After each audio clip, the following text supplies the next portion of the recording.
નમસ્કાર મિત્રો, English for all સિરીઝના આજના આ પાર્ટમાં આપ સૌનું હાર્દિક સ્વાગત છે. આજે આપણે ડાયરેક્ટ ઇનડાયરેક્ટ સ્પીચ જે છેલ્લા કેટલાક પાઠથી ચાલુ છે એને આગળ વધારીએ. આજનો આપણો પાઠ છે 45મો, ડાયરેક્ટ ઇનડાયરેક્ટ સ્પીચનો આ 12મો ભાગ છે. આજના પાઠમાં આપણે ખૂબ જ અગત્યનો મુદ્દો લેવો છે. ઉદ્ગાર વાક્યનું ઇનડાયરેક્ટ નેરેશન કેવી રીતે કરીશું. ઉદ્ગાર વાક્ય એક્સક્લેમેટરી સેન્ટેન્સ જેને કહીએ આપણે, એનું ઇનડાયરેક્ટ સ્પીચ કે નેરેશન કેવી રીતે કરીશું એ જોવું છે. ખૂબ ધ્યાનપૂર્વક આજનો મુદ્દો આપ શીખશો. ખૂબ જ મહત્વનો મુદ્દો છે. ચલો શરૂ કરીએ આપણે ઇનડાયરેક્ટ સ્પીચ, એમાં ઉદ્ગાર વાક્ય. ઉદ્ગાર વાક્ય સૌ પ્રથમ તો કેવું હોય છે, ઉદ્ગાર વાક્યને ઓળખ કેવી હોય છે? તો ઉદ્ગાર વાક્ય મોટે ભાગે સ્ટ્રોંગ ઇમોશન કે સ્ટ્રોંગ ફિલિંગ રજૂ કરે છે, આપણા મનોભાવોને રજૂ કરે છે. એમાં ખુશી હોય, એમાં દુઃખ હોય, એમાં આશ્ચર્ય હોય. આવું આ એક વાક્ય છે.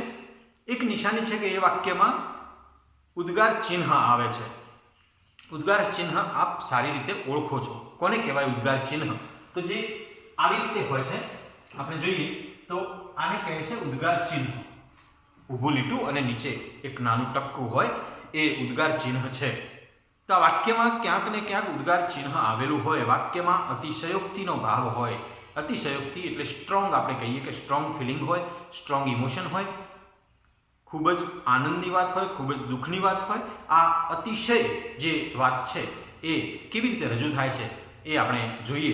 તો જો ઉદ્ગાર વાક્યમાં જે મેં શબ્દો લખ્યા છે, ઘણી વખત વાવ, હુર્રા, ઓહ, સોરી, બ્રેવો, એલાસ વગેરે જેવા શબ્દો આવે છે.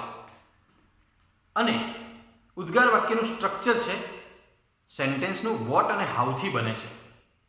તો હવે જો આપણે જોઈએ ઉદ્ગાર વાક્ય કેવા હોય છે. અહીં લખ્યું છે ઉદ્ગાર વાક્ય, તો આ ત્રણ અહીં ઉદ્ગાર વાક્ય આપ્યા છે આપણે. તો જુઓ, પહેલું છે હાઉ ક્લેવર યુ આર. તો હાઉથી વાક્ય શરૂ થયું છે મિત્રો. વાક્યની શરૂઆત છે હાઉ. આ હાઉને જોઈને તમે પ્રશ્ન ના સમજી જાઓ.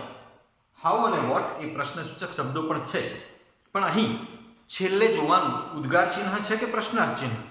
જો ઉદ્ગાર ચિહ્ન હોય, જો આ રહ્યું ઉદ્ગાર ચિહ્ન, તો હાઉથી કે વોટથી ભલે શરૂ થયું, એ વાક્ય ઉદ્ગાર વાક્ય હશે. આ વાક્ય કેવું બન્યું છે? હાઉ ક્લેવર યુ આર અને અંતે ઉદ્ગાર ચિહ્ન. તું કેટલો બધો ક્લેવર છે.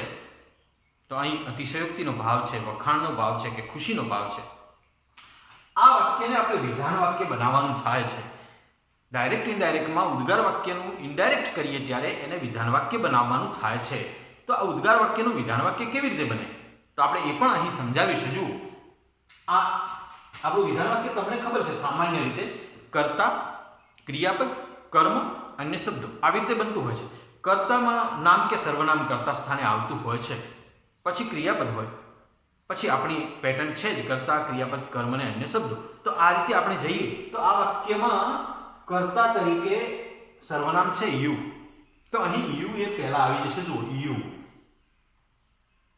હવે અહીં ક્રિયાપદ છે આર, તો યુ આર.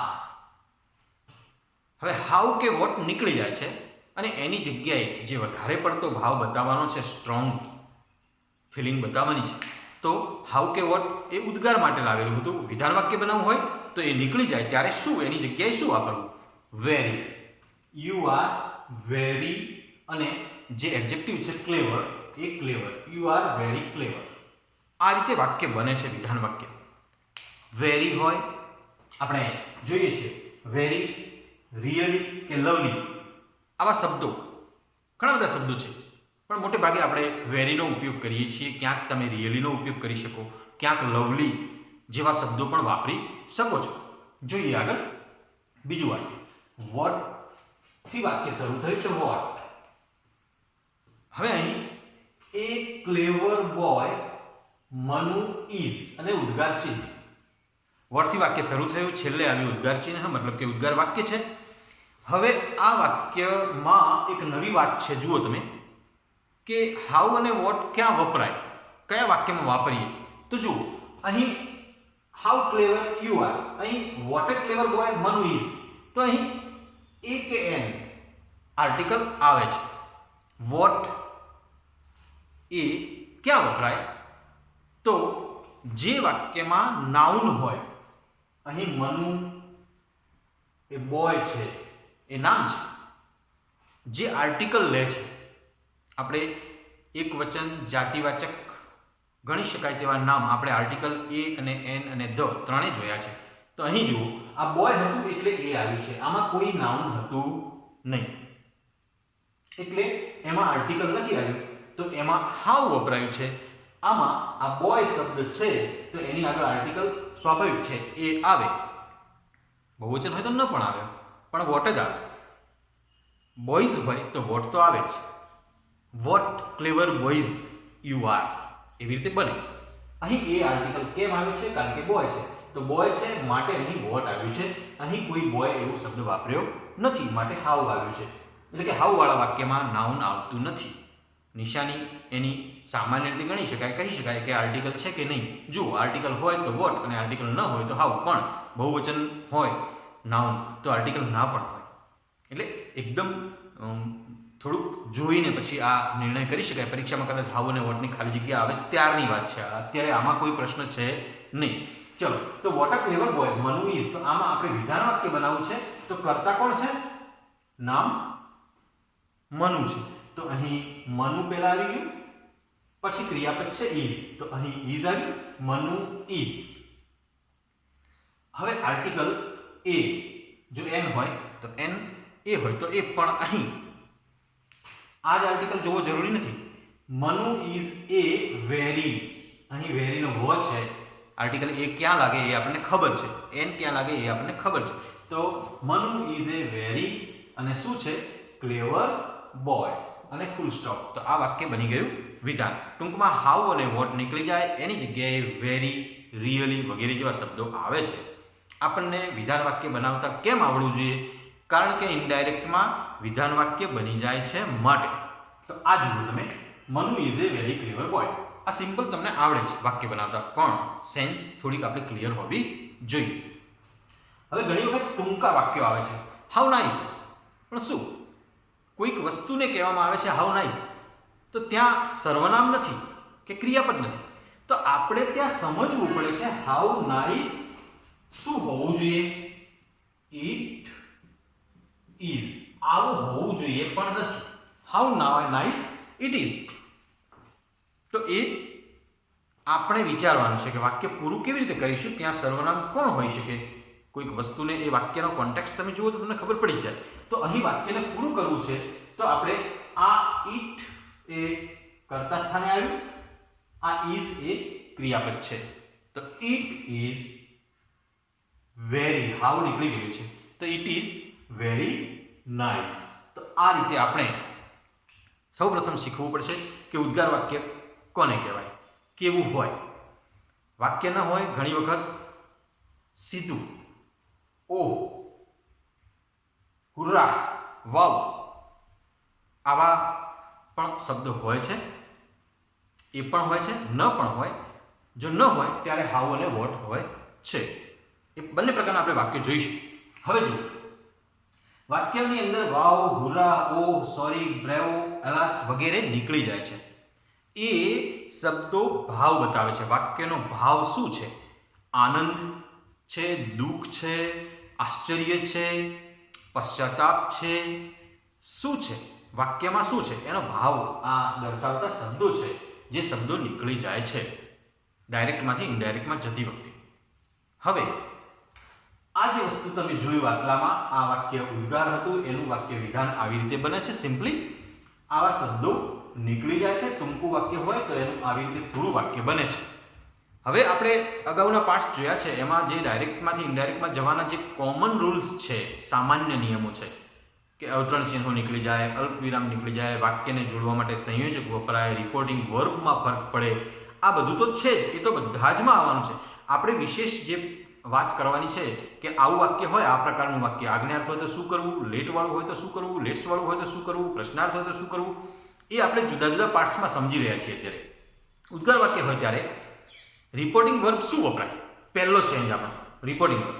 તો રિપોર્ટિંગ વર્બની વાત આપણે અહીંયા લખી છે. જુઓ, રિપોર્ટિંગ વર્બમાં જો સાંભળનાર હશે તો એક્સક્લેમ્ડ ટુ,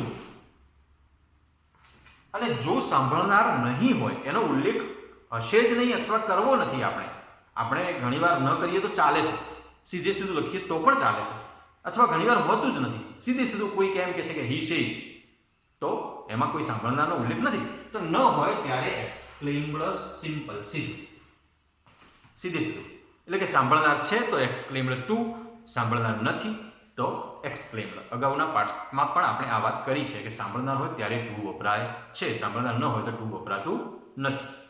હવે જો આનાથી આગળ વધીને વાક્યનો ભાવ શું છે એ જોવાનો છે. વાક્યનો ભાવ જો આનંદનો હોય તો એક્સક્લેમ્ડ વિથ જોય લખ્યું છે આપણે, યાદ રાખી લેજો, ધ્યાનપૂર્વક તમે પણ નોંધી લેજો.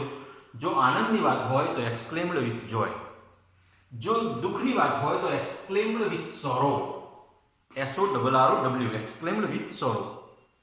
જો આશ્ચર્યનો ભાવ હોય તો exclaimed with surprise, SURPRISE, exclaimed with surprise. અને જો વખાણનો ભાવ હોય તો exclaimed with applause, APPLAUSE, applause. બહુ ચિંતા કરવાનું કોઈ કારણ નથી.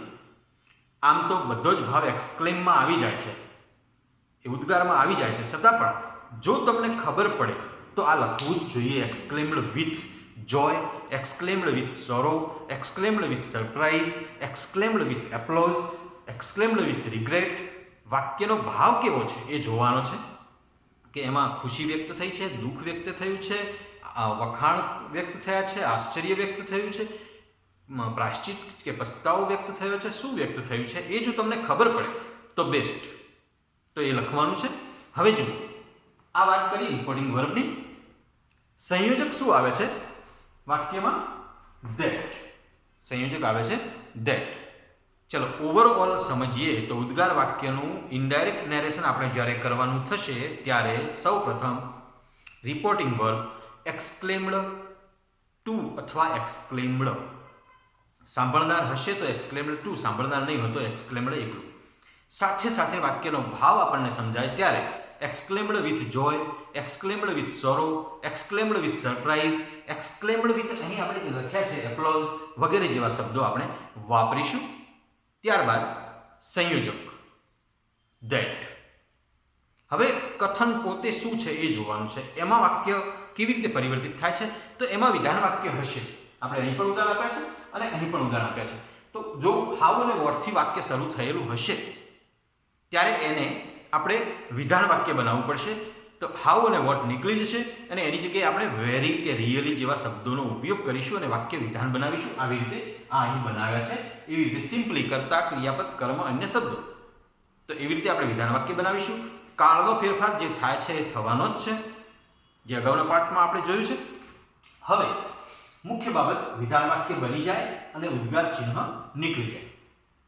આટલું આપણે ઉદ્ગાર વાક્યનું ઇનડાયરેક્ટ નેરેશન કરતી વખતે ધ્યાનમાં રાખીશું. ફરીથી મિત્રો, ઉદ્ગાર વાક્યનું વિધાન આપણે ઇનડાયરેક્ટ કરીએ ત્યારે સૌપ્રથમ રિપોર્ટિંગ વર્બનો ફેરફાર કરવાનો થશે તો એક્સક્લેમ્ડ ટુ લખશો જો સાંભળનાર છે, અને નથી તો એક્સક્લેમ્ડ એકલું લખશો. વાક્યનો ભાવ શું છે એ પ્રમાણે exclaimed with joy, exclaimed with sorrow, exclaimed with surprise કે એક્સક્લેમ્ડ વિથ એપ્લોઝ વગેરે શબ્દો તમે વાપરશો. ત્યારબાદ સંયોજક તરીકે ધેટ વાપરશો. ત્યારબાદ વિધાન વાક્ય જે આપણે બનાવીએ છીએ કોઈ પણ પ્રકારનું હોય એનું, તો અહીં વોટ અને હાઉથી શરૂ થયેલું વાક્ય હશે તો વિધાન વાક્ય બની જશે.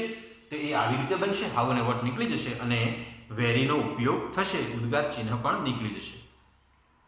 એની અંદર વાવ, ઉરા, ઓ, સોરી વગેરે જેવા શબ્દો આવ્યા હશે એ નીકળી જવાના છે, કારણ કે આપણે વાક્યને વિધાન વાક્ય બનાવીએ છીએ માટે. હવે સંયોજક ધેટ આવી, વિધાન વાક્ય બની જાય અને ઉદ્ગાર ચિહ્ન નીકળી જાય. આટલા સુધી તમે ક્લિયર છો? ખૂબ ધ્યાનપૂર્વક આટલી બાબત શીખી લેજો. હવે આપણે શરૂ કરીએ છીએ વાક્ય. કેવી રીતે વાક્ય બને છે જુઓ. અહીં પહેલું વાક્ય છે હી સેડ. અહીં સાંભળનાર નથી, સમજો. આપણે એમ જ સમજવાનું કે સાંભળનાર કોઈ નથી તો પણ તમે વાક્ય બનાવી શકો ને જે બનાવો એ સાચું જ પડે. પરીક્ષામાં પણ પેરેગ્રાફ કે ડાયલોગ હોય એમાં કદાચ તમે સાંભળનારનો ઉલ્લેખ ન કરો તો ચાલે છે. મુખ્ય વસ્તુ છે તમે ઇનડાયરેક્ટ કરી શકો છો કે નહીં, એ નેરેશન સાચું હોવું જોઈએ. ચલો, તો he says oh I have lost my book. હવે અહીં જુઓ, આ વાક્ય છે એ વોટ કે હાઉ વિના છે, પણ છે ઉદ્ગાર વાક્ય. કેવી રીતે ખબર પડી? અહીં છે જુઓ ઓહ, ઓહ પછી ઉદ્ગાર ચિહ્ન છે, તો હવે આ વાક્ય ઉદ્ગાર જ છે. આઈ હેવ લોસ્ટ માય બુક. તો આનું કેવી રીતે બનાવીએ? ચલો પહેલી વાત શરૂ કરીએ. બોલનાર હી છે તો હી લખી દીધું. સેડ છે તો એક્સક્લેમ્ડ એકલું છે, જો ટુ નથી, સાંભળનારનો ઉલ્લેખ નથી, એટલે હી એક્સક્લેમ્ડ વિથ સોરો. અહીં દુઃખનો ભાવ વ્યક્ત કર્યો છે.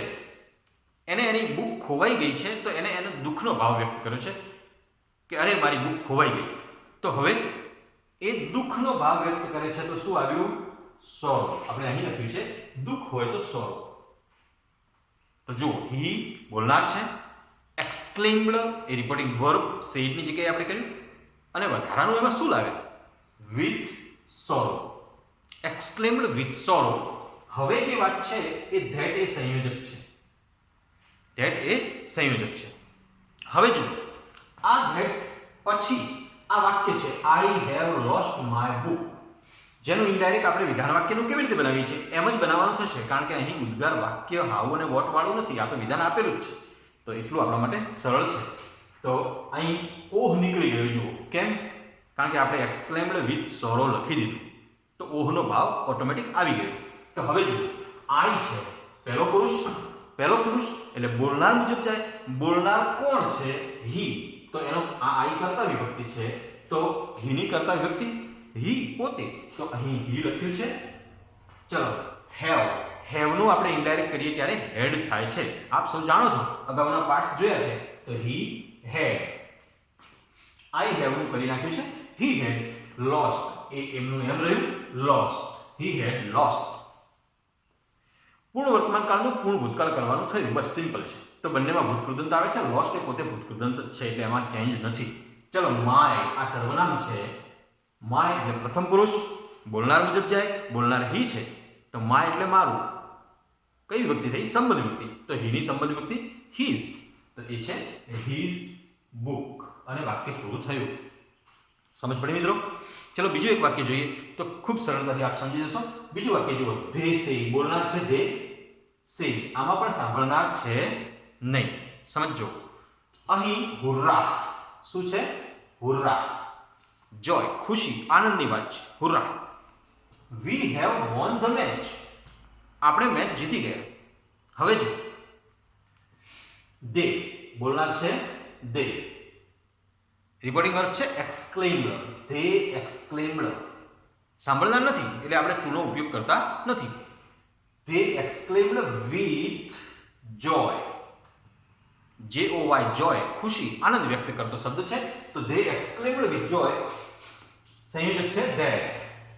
They exclaimed with Joy that. હવે વાક્ય શું છે? વી. જો આ ઉર્રાહ નીકળી ગયું અને સંયોજક ધેટ આવી ગયું છે, ઉર્રાહ નીકળી ગયું છે. આ વી ઉદ્ગાર ચિહ્ન પણ નીકળી ગયું. વી એટલે કોણ?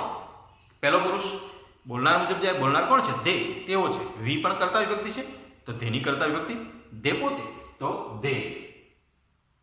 ચલો, અહીં હતું હેવ. ચલો, હેવ નું શું થશે? હેડ. આપ જાણો છો ધે હેડ. અહીં પણ પૂર્ણ વર્તમાન કાળ છે અને પૂર્ણ ભૂતકાળ કરવાનો થશે, તો ધે હેડ. વોન માં કોઈ ફરક નહીં પડે, કારણ કે પાસ્ટ પાર્ટિસિપલ જ છે, પૂર્ણ વર્તમાન કાળમાં જ છે, જેમ લોસ્ટ હતું એમ. એટલે આમાં પણ એ જ થાય, માત્ર હેવ અને હેઝ હોય એનું હેડ કરવું, જેથી આપણે કાળમાં ફેરફાર કરી શક્યા એમ કહી શકાય.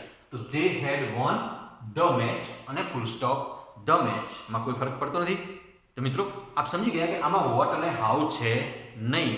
ઓહ અને હુર્રાહ થી ઉદ્ગાર વાક્ય બન્યા હતા, બંને શબ્દો નીકળી ગયા, અને સિમ્પલી આપણે જે કાળમાં ફેરફાર કરીએ છીએ, સર્વનામમાં ફેરફાર કરીએ છીએ, એ પ્રમાણે ફેરફાર કર્યો. તો અહીં વેરી કે એવા કોઈ શબ્દનો ઉપયોગ થતો નથી. એક્સક્લેમ્ડ વિથ જોય કે એક્સક્લેમ્ડ વિથ સોરો કે એક્સક્લેમ્ડ વિથ સરપ્રાઇઝ, આવા શબ્દોથી ઉદ્ગારનો ભાવ આવી ગયો. સમજો, હવેનું વાક્ય છે, જો આપણે હાઉ અને વોટ વાળી વાત કરતા હતા એ.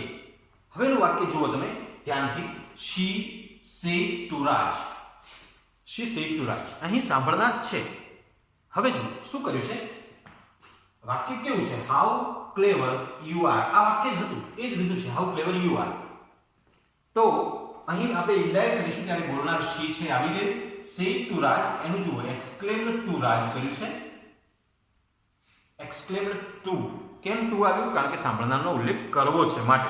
તો શી એક્સક્લેમ્ડ ટુ રાજ વિથ એપ્લોઝ લખ્યું છે. કેમ, કારણ કે અહીં વખાણની વાત કરી છે. હાઉ ક્લેવર યુ આર, તું કેટલો ક્લેવર છે, તો વખાણ કર્યા છે. વખાણ અને ખુશી બંને નજીક છે. વિથ જોય પણ કહી શકાય છે, ઘણી વખત ચાલે છે. હવે એક અગત્યની વાત બીજી કરું કે કંઈ ખબર ના પડે તો એક્સક્લેમ્ડ ટુ તો લખવું જ. આ વિથ જોય, વિથ સોરો વગેરે ખબર કદાચ ના પડે તો બહુ ગભરાવાનું નહીં, એના વગર અશક્ય જ છે ને થશે જ નહીં. મેસેજ આપણો પાસ થવાનો જ છે. આપણે જે કહેવું છે એ કહી શકવાના જ છીએ, માટે એની ચિંતા બહુ કરવી નહીં, પણ ખબર પડે ત્યારે ફરજિયાત લખવું કે બોલવું. તો અહીં એક્સક્લેમ્ડ ટુ રાજ વિથ એપ્લોઝ, અહીં વિથ જોય લખી દો તો પણ કંઈ મોટો પહાડ તૂટી ના પડે, ચિંતા બહુ કરવાની. અને કદાચ કશું ના લખો તો પણ બહુ ચિંતા નહીં. મેં તો તમને એમ પણ કહ્યું છે કે કદાચ કંઈ જ ખબર ના પડે તો ટોલ્ડ લખી દો તો પણ ચાલે, એક સમયે ચાલે. પણ આપણે ચલાવવું નથી, આપણે શીખવું છે. અને માટે આમાં ડિટેલ, આના પાર્ટ 3 બને જો બનાવવા હોય તો. આપણે શરૂઆત છે, બેઝિક તમને આવડી જાય પછી આગળ એમાં ઉમેરો તો ઓટોમેટિક થતો જ રહેવાનો જ છે, તમે જેટલો અભ્યાસ કરશો એટલો. તો અહીં એક્સક્લેમ્ડ ટુ રાજ વિથ એપ્લોઝ, સંયોજક આવી ગયું ધેટ. હવે જુઓ હાઉ ક્લેવર યુ આર, આ વાક્ય છે, એનું બનાવવું પડશે આપણે વિધાન. વિધાન વાક્ય, આ ઉપરનું તો તમારી પાસે લખેલું થોડું હોવાનું છે પરીક્ષામાં, કેમ અહીંથી જ બનાવો સીધું. તો હવે જુઓ હાઉ નીકળવાનું છે, ઓટોમેટિક જતું જ રહેવાનું છે, એ તો ખબર છે. હાઉ અને વોટ નીકળી જાય, વેરી વગેરે જેવા શબ્દનો ઉપયોગ થાય. તો અહીં વાક્યની શરૂઆત અહીંથી કરીશું. યુ આર જે છેલ્લે પડ્યું છે, કર્તા ઉદ્ગાર વાક્યની વાક્યરચના તમે જોઈ લીધી. કર્તા ને ક્રિયાપદ છેલ્લે છે ને પછી ઉદ્ગાર ચિહ્ન છે, તો એને આપણે આગળ લાવવાના છે. તો યુ, અહીં જો યુ લેવાનું છે પહેલું અને આર એના પછી લેવાનું છે. યુ એટલે કોણ, ચલો મને કહો. યુ એટલે કયો પુરુષ, બીજો પુરુષ. બીજો પુરુષ સાંભળે, સાંભળનાર કોણ છે, અહીં જો આ વાક્યમાં સાંભળનાર કોણ છે, શી સેડ ટુ રાજ. અને રાજ સાંભળે છે, રાજની કરતા વિભક્તિ હી થાય છે, તો આ યુ નું આપણે શું કરવું પડશે, હી. આર નું ભૂતકાળ થશે, આમ તો આપણે આર નું વેર કરીએ પણ હી સાથે શું આવે છે, વોઝ. તો હી વોઝ. હવે યુ આર પતી ગયું છે હી વોઝ થી. આ શબ્દ વધ્યો છે ક્લેવર. હાઉ તો નીકળવાનું જ છે, તો કેવો ક્લેવર ખરો, પણ વધારે પડતું બતાવવું છે તો very clever. He was very ક્લેવર. હવે જો આમાં આર્ટિકલ નથી, કારણ કે વોટ હોત, આર્ટિકલ હોત, નામ હોત તો એ પ્રમાણે વાક્ય બને. આ હાઉ થી બનેલું વાક્ય છે જેમાં નાઉન નથી, આર્ટિકલ પણ નથી, તો સ્વાભાવિક આવી રીતે બની ગયું ધેટ હી વોઝ વેરી ક્લેવર. હવે જુઓ આગળનું એક વાક્ય, હી સેડ ટુ મી. બોલનાર છે હી, સાંભળનાર છે મી હું, મને. તો જુઓ હી બોલનાર લખ્યું, એક્સક્લેમ્ડ ટુ મી સાંભળનાર છે માટે આપણે લખ્યું છે એક્સક્લેમ્ડ ટુ મી. એને શું લખ્યું, હાઉ નાઇસ. આમાં આપણે કોઈ ભાવ વ્યક્ત કર્યો નથી. મેં કહ્યું હા, પહાડ નહીં તૂટી પડે, ચિંતા કરવાની નથી. ચલો સિમ્પલી બનાવ્યું આપણે, હી એક્સક્લેમ્ડ ટુ મી ધેટ. અહીં વિથ જોય કહી શકાય. તમારે જો આનંદ ખુશીની વાત કરવી છે, વખાણની વાત કરવી છે તો વિથ એપ્લોઝ કહી શકાય. અહીં સિમ્પલ આપણે કહ્યું હી એક્સક્લેમ્ડ ટુ મી ધેટ. આ વાક્ય આના ઉપર ફોકસ કરવું છે, હાઉ નાઇસ. એક ટૂંકું વાક્ય છે, તો એને પૂરું બનાવવું હોત તો હાઉ નાઇસ ઇટ ઇઝ એવું બને. આપણે આગળ શીખ્યા છે. તો હવે કેવી રીતે થાય છે, જો he exclaimed to me that it. ઇટમાં કોઈ ફરક નહીં પડતો, ત્રીજો પુરુષ એકવચન છે, બહુવચન હોય કોઈ ફરક પડતો નથી. ઇટનું ઇટ. હા, આ ઇઝ છે એનું કરવું પડશે વોઝ. તો ઇટ વોઝ વેરી નાઇસ. ખૂબ ધ્યાનપૂર્વક શીખજો આ વાક્યો કેવી રીતે બને છે. અહીં 5મા નંબરનું વાક્ય આપણું છે, ધ્યાનપૂર્વક જોઈ લો. આઈ બોલનાર છે, આઈ સેડ, આમાં સાંભળનાર છે નહીં, આઈ એક્સક્લેમ્ડ. હવે જો what a place, what a place. તો આમાં ખુશીનો ભાવ છે, તમને સ્થળ ખૂબ જ ગમ્યું છે. તો વોટ અ પ્લેસ. હવે જો આમાં પણ હાવ નાઇસ જેવું જ છે. ઇટ ઇઝ એવું કહ્યું નથી. સ્થળને આપણે ઇટ કહીએ ને, તો ઇટ ઇઝ. આ અહીં પણ આ વાક્ય પૂરું કરવા માટે ઇટ ઇઝ હોવું જોઈતું હતું, પણ છે નહીં. ચિંતા નહીં. જો અહીં આઈ એક્સક્લેમ્ડ વિથ જોય, અહીં સાંભળનારનો ઉલ્લેખ જ નથી કર્યો આપણે, એટલે ટુ નો ઉપયોગ કર્યો નથી. તો સીધું કહ્યું આઈ એક્સક્લેમ્ડ વિથ જોય ધેટ. સંયોજક